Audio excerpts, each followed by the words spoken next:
Petite vidéo sur comment diviser deux nombres relatifs.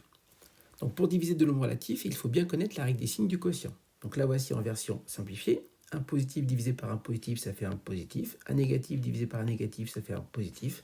Un positif divisé par un négatif, ça fait un négatif. Un négatif divisé par un positif, ça fait un négatif. Donc on applique cette règle des signes du quotient sur quelques divisions. Donc si je prends 12 divisé par 3, donc là je divise 2 positifs, donc d'après la règle des signes ça fait un positif, et 12 divisé par 3, ça fait 4. Comme c'est un positif, je ne suis pas obligé d'écrire le signe plus. On vient bien sur ce que c'est que la division. 12 divisé par 3, ça veut dire dans la table de 3, qu'est-ce qui fait 12? En fait, c'est une multiplication à trous. Ça veut dire 3 fois combien qui fait 12. Donc c'est bien 3 fois 4. Si je prends maintenant deux nombres négatifs, moins 12 divisé par moins 3.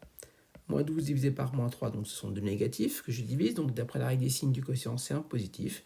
Et 12 divisé par 3, ça fait 4. Un positif divisé par un négatif. Donc 12 divisé par moins 3. Donc d'après la règle des signes, ça fait un négatif. Et 12 divisé par 3, ça fait 4. Donc résultat, moins 4.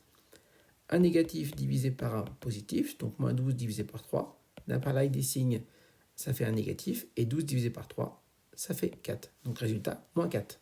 Donc si on retient bien, à chaque fois, j'ai fait ma division sans tenir compte des signes. Donc 12 divisé par 3. Et ensuite, j'ai placé le signe correctement en respectant la règle des signes. Donc 2 positifs, ça fait résultat positif. 2 négatifs, résultat positif. Un seul négatif dans ma division, résultat négatif.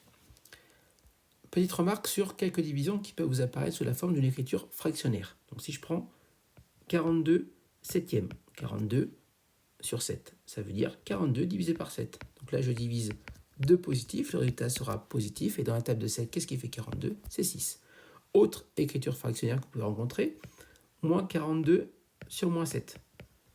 Donc là, ici, ça veut dire moins 42 divisé par moins 7. Donc d'après la règle des signes, je divise de négatif, donc le résultat sera positif. Et 42 divisé par 7, ça fait 6. Donc résultat, 6. Dernière écriture fractionnaire que vous pouvez rencontrer, donc moins 42 sur 7, ce qui est pareil que 42 sur moins 7, et ce qui donne la même chose que moins 42 sur 7.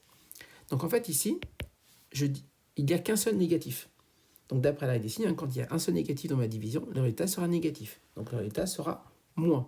Et je fais ma division sans tenir compte des signes, donc j'ai 42 divisé par 7, donc 6. Donc le résultat de ces 3 écritures fractionnaires, le résultat entier de ces 3 écritures fractionnaires, en fait, c'est moins 6. Parce que je fais 42 divisé par 7 et j'ai un seul négatif, donc moins 6.